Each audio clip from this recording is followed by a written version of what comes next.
Hey guys, it's Dr. Hayes, and this video is going to be about chapbooks and the Pilgrim's Progress, the chapbook version that you had to read, but we're going to talk about the whole Pilgrim's Progress, even though you didn't have to read the full novel. But they kind of go together. You might have noticed they're not located together in your textbook, but they do, as a subject, they kind of are from the same era. So we're going to talk about the phenomenon of chapbooks and the chapbook publishing industry, and then that'll lead us into a discussion of the Pilgrim's Progress, which is a very important text in children's literature. So before we talk about chapbooks, there's a little bit of a before that, a step before that, that we're going to talk about, which are broadsides. And so this whole conversation of chapbooks and picking up off of our discussion of alphabet books last time, and in class we talked about, we are talking about this week, the sort of development of educational texts with primers and readers and Sunday school books and things like that. So this topic of chapbooks and broadsides and things like that goes along with our discussion of alphabet books and early literacy, and the emphasis on early literacy and education and Sunday school and things like that. So as we talked about with the Puritans, and especially in America, the emphasis was on learning to read so that you could get saved and not go to hell, right? In England, there was a little bit more of a broad approach to literacy. It wasn't quite so focused on death and morality and the fate of your soul, and it wasn't quite so dire in the UK. So we'll talk about both of those. So if you have to think about this logically, okay?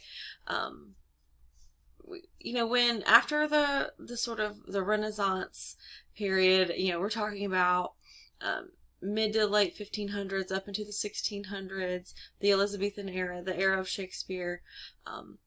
The availability of text was just starting to sort of explode in the Western world.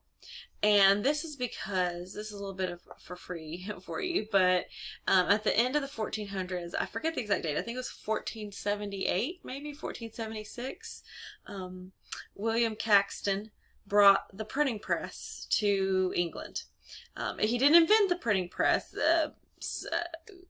Civilizations throughout Asia, Central Asia and Eastern Asia and other places in Europe and all had been using it, but William Caxton brought the printing press and sort of perfected the technique of mass production of print into England, in the UK, at the end of the 1400s.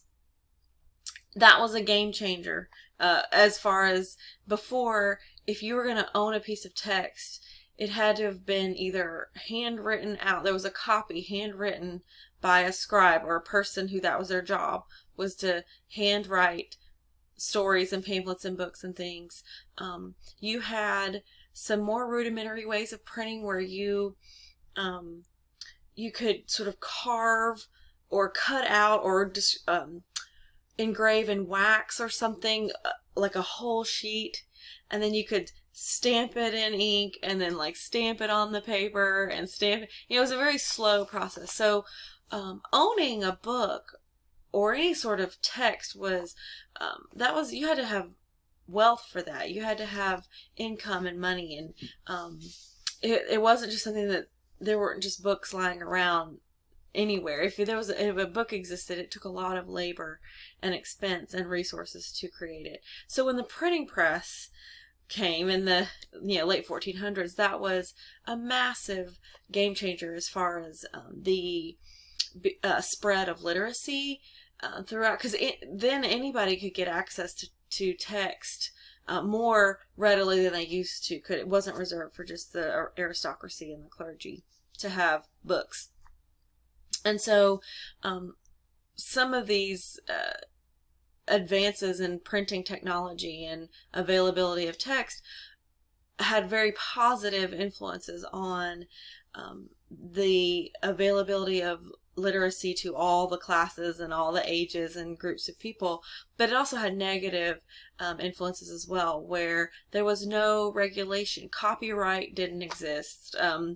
There was nobody verifying there was no fact checkers. There was nobody verifying that any of this was true. Anything that, if you read it in print, it seemed so official, because why would a printer make the effort of printing something like that if it wasn't accurate and true? So there was a lot of sort of false information sent around and disseminated after, from little printed pamphlets and flyers and things. So there was the negative side as well. So generally, the things we're talking about today were the kinds of texts that were accessible to the lower classes, the working classes, right? The ones who didn't have whole books to read, or they didn't have access to a library of full books, an education. They didn't receive a formal education, so they had to basically get text wherever they could. So a lot of times there were members of the lower class who are what's called semi-literate, where they pretty much could get by. They couldn't write anything of their own. They couldn't write, they didn't know how to do that. But they knew enough English, they could read enough to be able to get the gist of what they were reading. And they didn't read very fast, and they couldn't read some things that were very complicated. And they didn't read very much at a time, but they were semi-literate, so they knew enough to read what they needed to read to get things done and to get the news and to entertain themselves if they needed to, right? So the broadsides and the chapbook industry that came out after that were sort of appealing to a lower income, lower class group in society. So I wanted to share my screen. So imagine, let me see if I can do this. So imagine if you, I pulled up a Google Images search here, just of broadsides. You see these in movies a lot, where it'll show these people are in a city, or like a period piece from an old-timey, even like a western town, or a crowded Victorian city, or like a bar or pub, and they have these like papers posted up everywhere, right? Well, that's what these broadsides were. You can kind of see some examples of what they look like. So they usually had sort of citizens of Boston, now announcements, news. Some of them were kind of scandalous. Some of them had some pictures. Here's a good example of one that, see if it'll let it open. It has some good text on it. And it's an advertisement, and it has illustrations and things. So you would see these broadsides. Here's another one that has a story on it.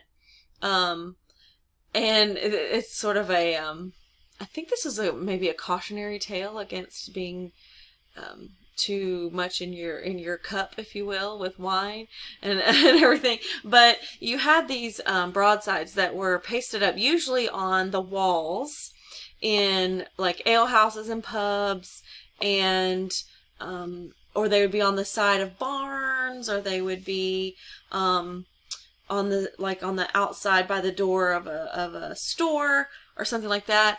And they would post up these posters, and some of them had, like I said, advertisements. Some of them had little stories. Some of them had pictures. Some of them had little like this one's got looks like a hanged person. Yeah, it's a story about an execution that happened, and the person who was executed. So that wasn't uncommon at all to see that kind of content. So, owners of ale houses and pubs and things would buy these from printers. They would buy these broadsides to put up in their, like on the walls in the pub. And so when people would come in and they would get a bite to eat, and they would maybe get a drink, they would, oh, here's another one. They would have something to read when they were sitting there, they would have something to look at that was interesting, and it would probably take them a while to read it. And then the pub owners would trade these out. They would trade out the posters every, maybe once a month or every few weeks or something. They would trade them out for different ones. Was it this funny? Sometimes they had advertisements like for work, or they would have advertisements for products that were being sold or services that were being sold. And so there's all kinds of things that were on broadsides. And these were big. We're talking about a few feet, maybe 2 feet by 1 foot or something, like big. And some of them were flyer size, like what we'd see now, like on a pole or something. But a lot of them were, they went on the broad side of the building, like they were like a poster size.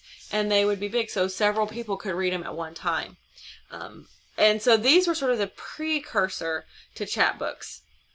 These broadside posters that people would read. And so I wanted to kind of point this out, because we're talking about access to text is what we're talking about. We're talking about if you there might be this, for some people, this was the only text that they ever interacted with. This was the only sort of practice they had with reading and learning and hearing stories. And so I wanted to just kind of show you this sort of precursor. The sort of relative or the cousin of the broadside, sort of the next evolution, is the chapbooks. So I also pulled up a little Google search for those. So chapbooks were basically printed, it was a broadside. Here's a good example. These ones over here. They basically took the same paper that a broadside would be printed on, but then they folded it several times and cut the edges and made them to like 16 pages or 24 pages, and they were small. You can see these are all just a few inches tall and a couple inches wide. They were small, but it was all printed on one sheet of paper for the convenience to save money. But they were a little bit more involved. They had a little bit more text on them. They had pictures. Now the pictures in a chapbook were, sometimes they were good and sometimes they were kind of low quality. Different printers had different standards. But usually the printers would put pictures in there, and we talked about this before, whatever sort of wood cuts they had left. So these pictures right here that you see, that is a block of wood that someone has gone through with, tools and has etched out a carving in the wood, and then the printer presses it in ink and then stamps it on the paper. And so, as you can imagine, ink is wet, and wood doesn't really like that very much. So you could only get so many. You had a finite number of crisp printings from a woodcut before the edges started to get soggy and degrade, and then they would get blurry, and the quality of the picture would not be very good. And so you had then they would go into like the recycle pile, and so they would then use them leftover woodcuts that had sort of degraded. They would use them in chapbooks just to kind of give it something visual to look at that may or may not necessarily have much to do. Those look pretty good, actually. Have much to do with the content of the book itself. So here's one. These are a little bit more blurry. Like you can't really tell exactly what's happening in the pictures. But so chapbooks had all kinds of subjects to them. I'll come back to you. So chapbooks had all kinds of subjects. There was religious, like sermons and tracts and poetry and prayer, little books of prayer, and so there was religious and moral ones like that. And honestly, in the United States, that's more what we had. So the chapbook industry exploded and just was wildly and completely popular in Britain. It was probably the main source of reading material for the middle and lower, like the lower classes especially, and lower middle class and the lower classes. It was one of their only sources of text and reading. But in the United States, it wasn't nearly as popular here, because at that time, you're talking about when the chapbooks really got going, was they're the most popular throughout the 1700s. Okay, so in America, we were settled in the 1600s by the Puritans, and we've already talked about their whole deal with being serious and wanting to go to heaven and save your soul. They did not. Puritans were staunchly opposed to anything that wasn't true. So that included, they did not read fiction of any kind, fairy tales and fantasy type stories and anything like that. Those were equitable in their mind to pornography. Like, it was just as damaging to read a fairy tale as it was to read like a bawdy, naughty story or something. So the Puritans did not participate in fiction and stuff. So since that was a dominant part of the early American culture, in the colonial era of America, the chapbook industry did not boom here as much as it did in England. So here in America, we had, in the late 16 and all throughout the 1700s, when the chapbooks were popular, you had sermons, books of prayer, little bits of, songs and poetry, little like learning books and alphabet books for kids and things. And then you also had political, because that was during the time of when in America, we were gearing up toward our revolution. And so there was a lot of political like news that would be disseminated with in little chapbook style. If it wasn't on a broadside, if it needed to be mobile, it would be in a chapbook. And sort of like copies of speeches and things like that. We were a little bit more serious here during the chapbook era in America. We were a little bit more serious with what we like to read. And so the one thing that was sort of sensationalized in chapbooks in America, the one sort of entertainment thing that we produced, was Native American captivity stories, like captive tales, where people had been taken captive by Native American tribes and had survived and have come back and were telling their survival story. That was almost like a whole genre of itself in early American literature, is Native American captivity stories. And so those would be made into chapbooks sometimes. And the way these were disseminated around to the customers was by printers, people who owned printing shops and had a printing press.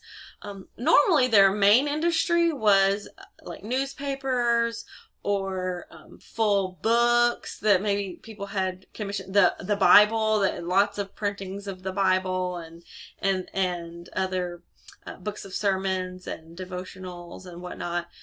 So that was their main business, but they would basically make chapbooks also as like out of their leftovers, as like an extra little way to make money. So chapbook is sort of a shortened version of saying cheap books, right? These were cheap little books.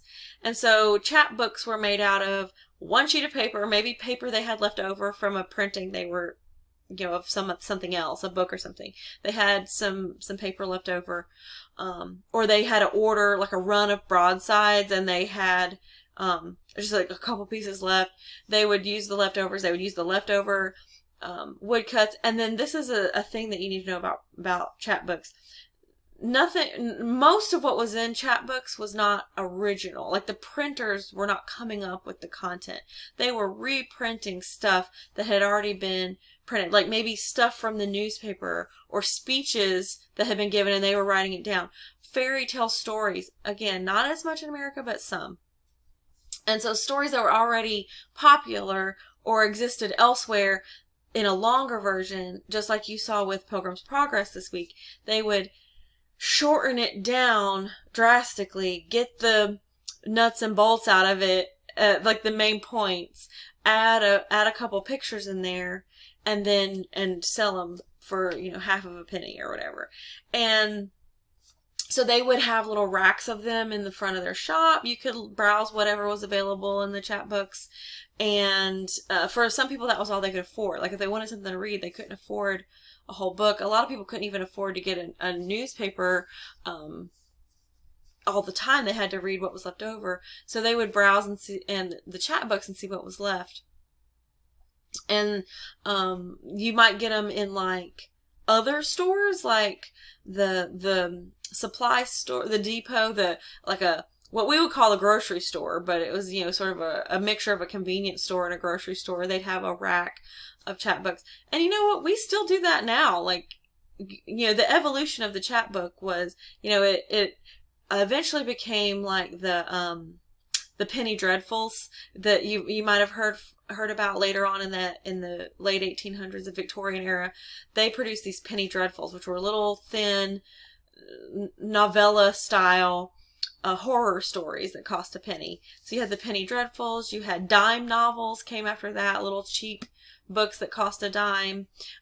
For children, we had the little golden books, those cardboard front and back, but paper in the middle, and they had the bright gold foil on the spine, the little golden books. Those were the little cheap versions of more popular established stories. And the little golden books are still making titles. I have several. And you can go to the grocery store now. And there's like a rack of books at somewhere, sometimes near the front, just depending on what store you're in, they'll have like a little section of books at some point in the middle where you can kind of shop books. And they're usually cheaper ones and paperbacks and maybe little board books for kids. But so the chapbooks were kind of the precursors of that. So if you didn't live in a populated area where you could go into the store and get a chapbook, if you lived in rural areas, you had peddlers. I'm sure you've seen movies or TV shows or something where there was, a person who had a cart and they just had all kind of stuff jangling off of it, and they would make the rounds and they would come around to these rural areas and rural farms and plantations and places, and they would go and they had all kinds of things. They had sewing notions, they had little bits of ribbon and lace, fabric, they had medicines, they had tools, they had seasonings and seeds and other kind of non-perishable ingredients like that. Some ready-made clothing items, but not many. Maybe like some suspenders or something like that. And one of the things that they had, peddlers would often have, would be a little case of books, chapbooks, usually. And so if the kids had a little bit extra money, or the mothers of the farm had a little bit, like a penny or so, they could get a couple little chapbooks for the kids to practice reading. Or even the farm hands would be customers, and the farm hands could use their wages and dig through and find something to read, and they could spend some of their wages on some stories to read. So that's kind of how chapbooks were disseminated. I said in the United States, I wanted to follow up on this. In the United States, they were a little bit more serious, not quite so fantastical. But in England, in the UK, where chapbooks were wildly more popular, they had much more fantastical stories, like a lot of fairy tales that are familiar to us, like Little Red Riding Hood and things like that. Robin Hood was a very popular character in chapbooks in the UK, as you can probably tell why. Jack the Giant Killer, Tom Thumb was the little, in your book you had a sample of a Tom Thumb chapbook, which I'll talk about here in a second, I guess.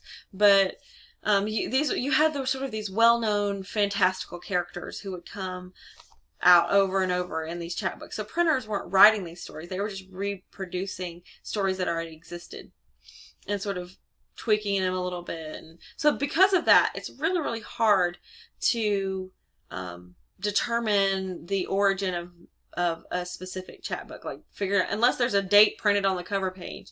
It's really hard to figure out where it's from, when it's from, because there's not really much identifying data on them. It's just the story and that's it, right? And so there's not really a lot to date it for publishing reasons and for studying reasons. But it's just a really interesting time in publishing history. In England, there would be like lots more printing offices and publishers, and peddlers would have carts and they'd be covered in, they'd be full of books and little chapbooks and things. And there was like a whole street you could walk down in London, and that it was, you know, Printer's Alley, and that's all that there was, and you could shop. They were much more prevalent and ubiquitous in England, and the subject matter was a lot more wild and fantastical and even naughty. There were bawdy stories, and they had fart jokes and poop jokes, and they had, you know, little like suggestive innuendo and stuff in the so the Brits did chapbooks a little bit more enticingly than we did in America. But this whole industry, it's over a century, the chapbooks were kind of the standard for the lower classes to read. And I showed you some examples, some pictures. So because you read the chapbook version of the Pilgrim's Progress, I wanted to also talk about the Pilgrim's Progress today.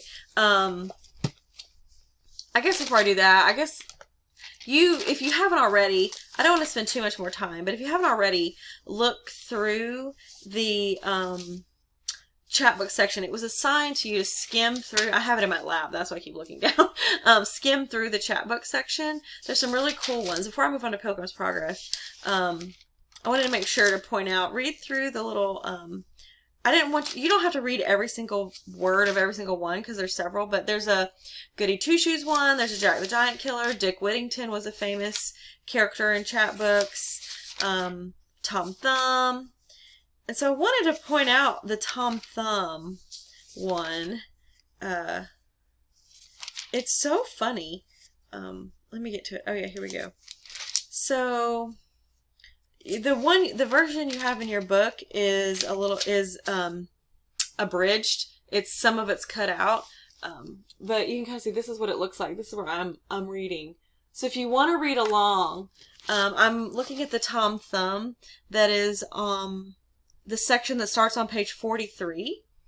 And it's a story, it's in verse, and it's a story about how Tom Thumb, he got tied to a thistle, which is a flower. Tom Thumb is a little guy. He's like as big as your thumb, right? We're more familiar with the female version, Thumbelina. You might have seen a Thumbelina cartoon or book or something. We have the girl version that we're more familiar with now. But Tom Thumb, the little tiny dude, was a very popular character in chapbooks and stories. But this one part, it's very surprising. It says, a thread that held him to the same for fear the blustering wind, he was tied to a flower, would blow him thence, so as she might her son in safety find. So his mom tied him to a thistle so she would know where he was while she was out doing her stuff.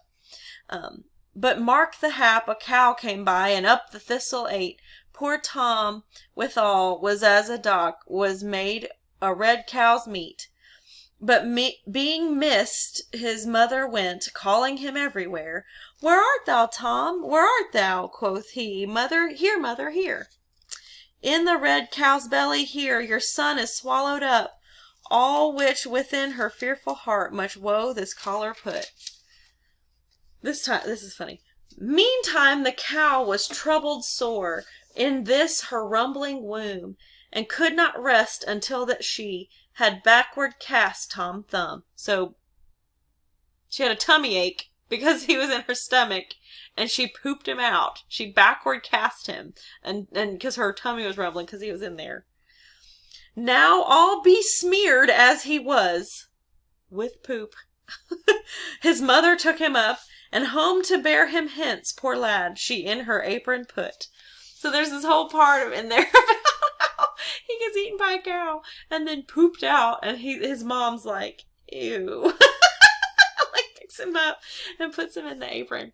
And so these were the kinds of little stories that were in chapbooks. So the conversation is obviously leans toward, and children read this, right? So we've talked about who's this for, right? So this was these stories, the chapbook industry was before and also synonymous with the mid 1700s when the official children's book market launched. So yeah, a lot of chapbooks were read by children because they didn't really have much else to read. They weren't necessarily for children only. I think the printers knew that children were reading them and that kids were getting a lot of entertainment from them, but they weren't necessarily marketed as, here, get your kids a little book, right? For a lot of the times. It was just anybody who wanted some entertainment and didn't have that much money and didn't have a really high level of literacy could get and read and be entertained.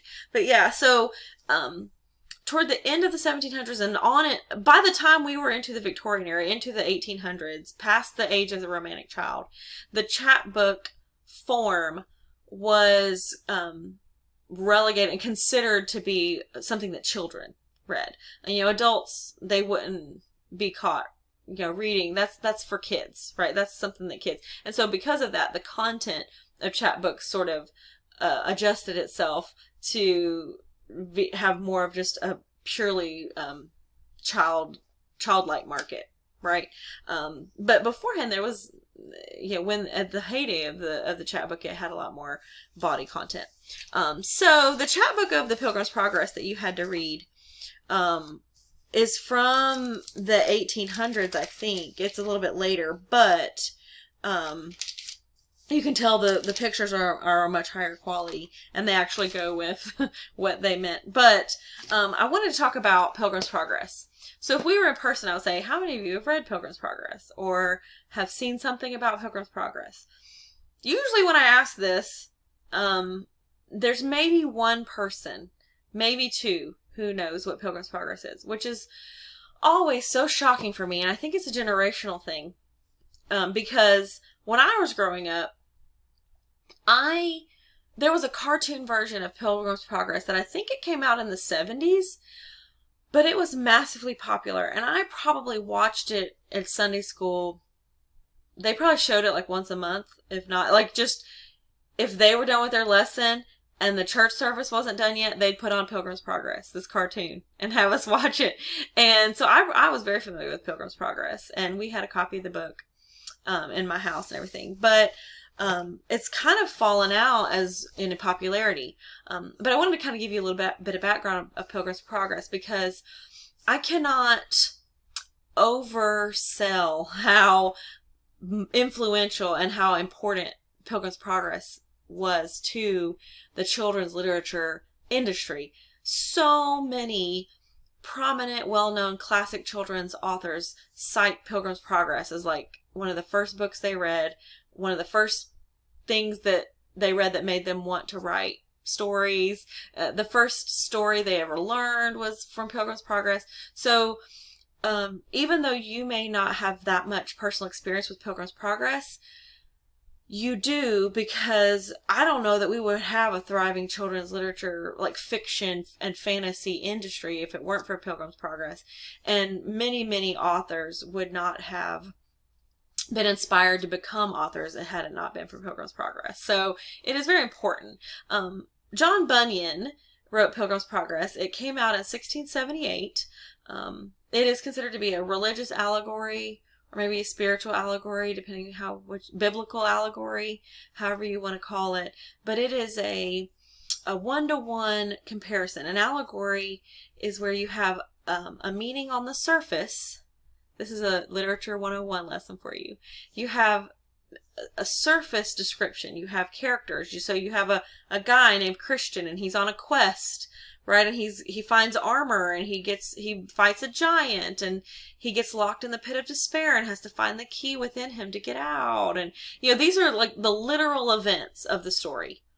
But with an allegory, there is a second meaning underneath, that the literal events on the surface represent a much more intangible sort of symbolic meaning underneath.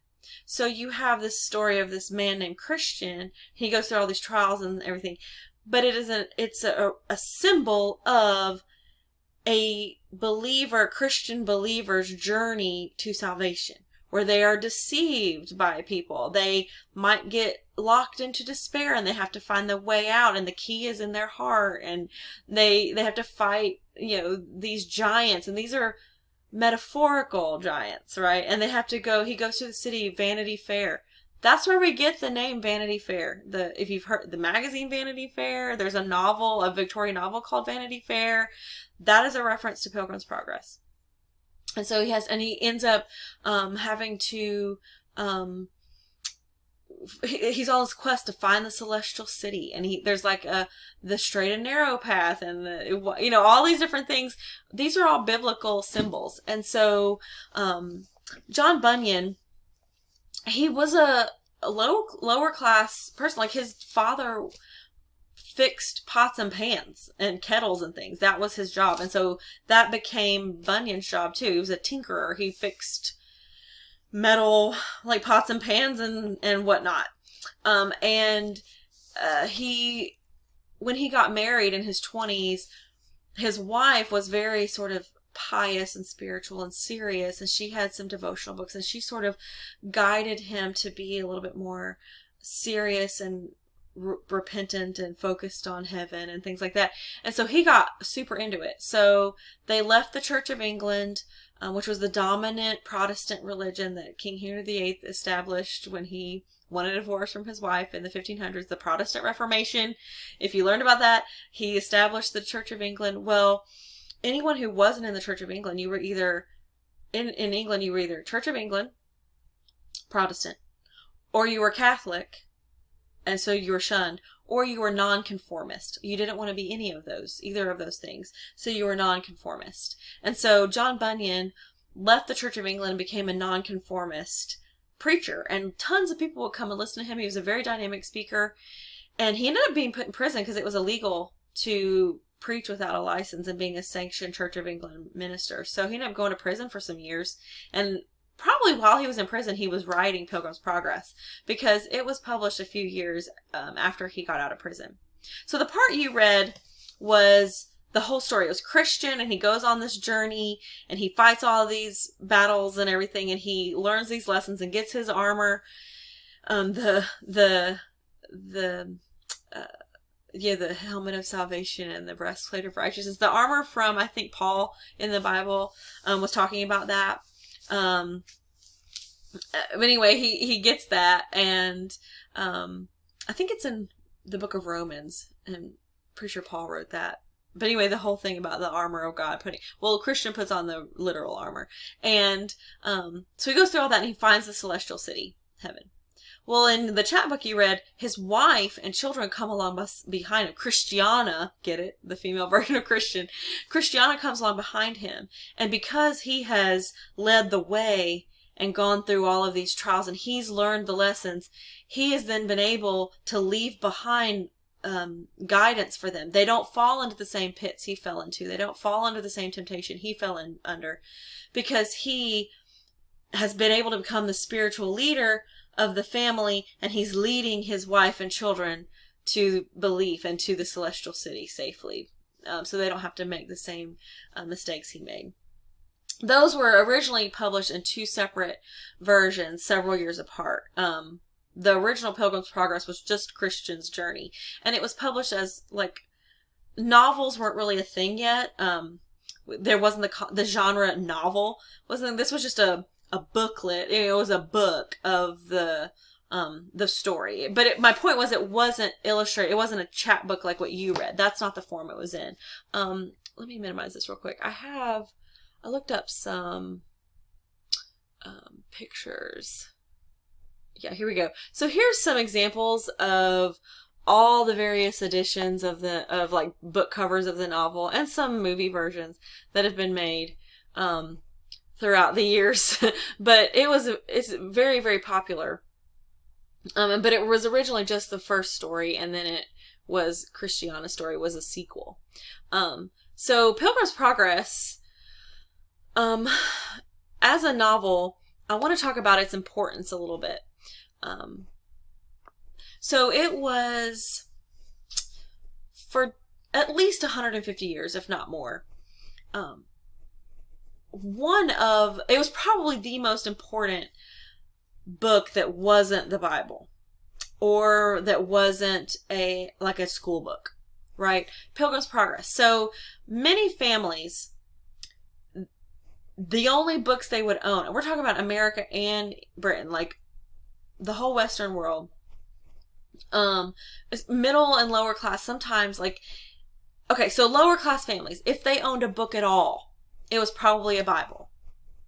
If they had any other book besides the Bible, it was almost a guaranteed chance the one book that they would invest in and purchase, besides little chapbooks and things, was a copy of Pilgrim's Progress. It was in every household.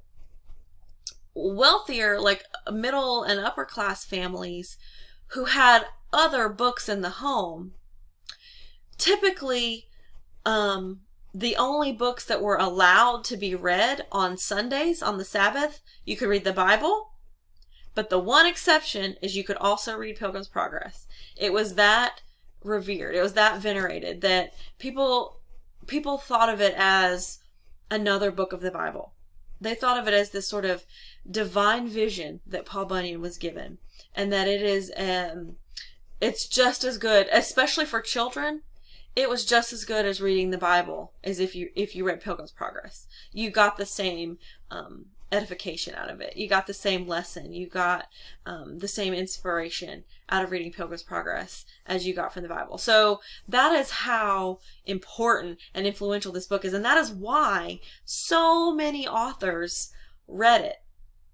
And they remember it with such fond nostalgia from childhood, because it was given to them as this text is right up here with the Bible as something that you should read and enjoy and get, worthwhile lessons out of.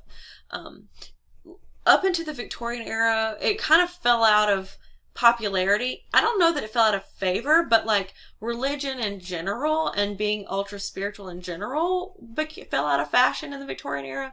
So it's not Pilgrim's Progress specifically that fell out. But it's still, you can find it in print. It's still being made. There are movie versions. There was just I think it was like a 3D, like a computer generated, a CG. I'm like, what is the term for that? There was a CG version made just within the 2000s. There was a version made of it. The cartoon version was made that I watched in the 70s, but there was a claymation version made some years ago. There's still people are still loving Pilgrim's Progress, making movie versions of it. There are still new editions of it with new cover art coming out. So think about a book that was published before novels were really even invented as a genre. 1678, this religious allegory, this biblical allegory gets published. And it is massively popular for 150 at least or more years as sort of the book that everybody read growing up. And it's just crazy to me to think that a lot of people are now like, the Pilgrim's what? I don't know what it is. You'll see Pilgrim's Progress again when we read our excerpts from Little Women, because there's a whole part in Little Women how playing Pilgrim's Progress is one of their favorite games to play. I was going to show you, I'm going to end the video I'm going to show you another video on YouTube. And so I'm going to minimize me. I'm going to show you this video on YouTube, and it will, it's a music video, and I'll try to talk over it a little bit and explain, but it's a music video it's like 5 minutes long, where someone has taken scenes from the beloved cartoon version of Pilgrim's Progress that I watched as a kid, and there's a guy who wrote a song, Little Pilgrim, and it shows the scenes, but I'm mainly showing it to you so you can kind of see all of the main parts of the video are cut together. So I'm gonna get rid of me, and I'm gonna see if I can maximize this screen a little bit. I don't know if it'll show it. Oh, let's show it. It might not. We'll see. Oh, is it frozen? Oh, yeah. Okay, so, oh, here we go. Will it play?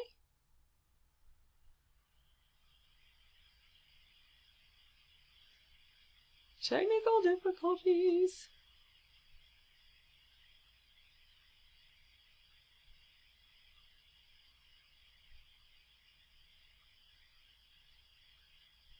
Is there hope? Okay, here we go. We can just watch it on here. Strive to reach the wicked gate.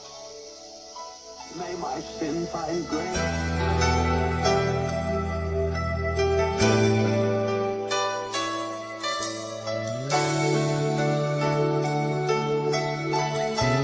So we'll just watch it on this screen.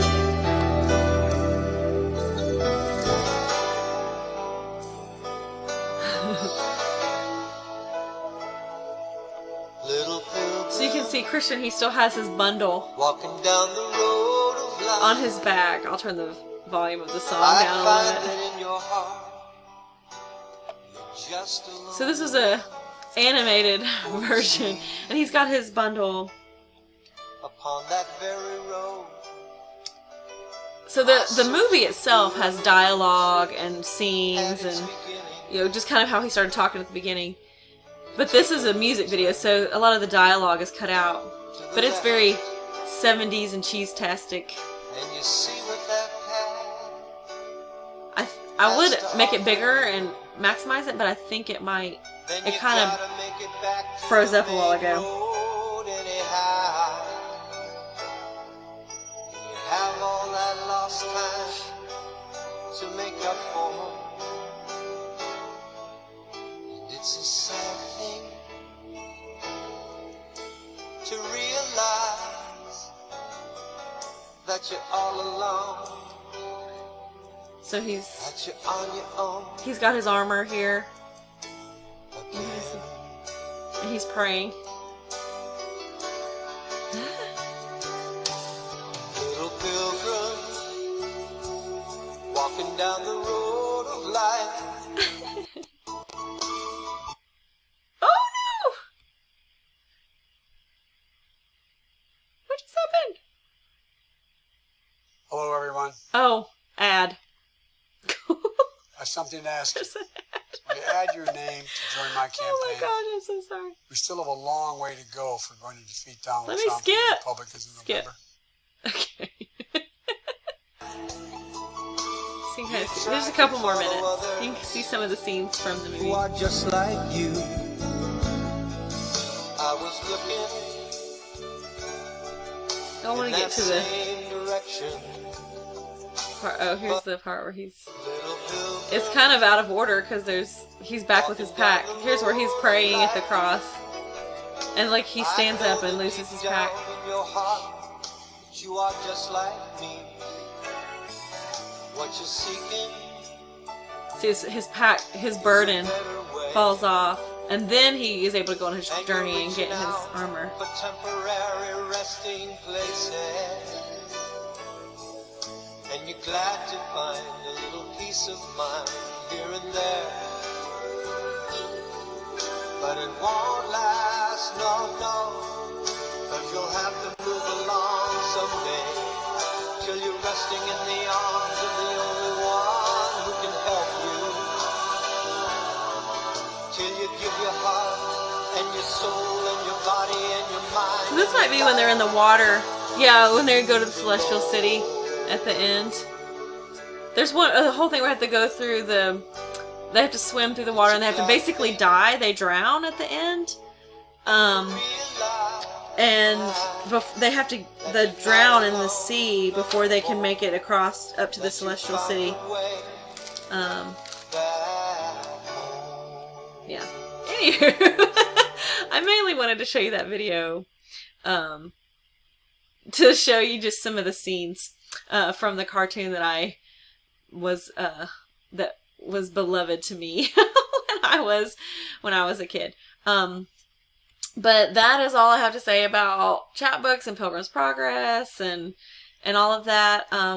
I hope that it was interesting to you, and if you have questions or comments, you can put them in your reading responses about that.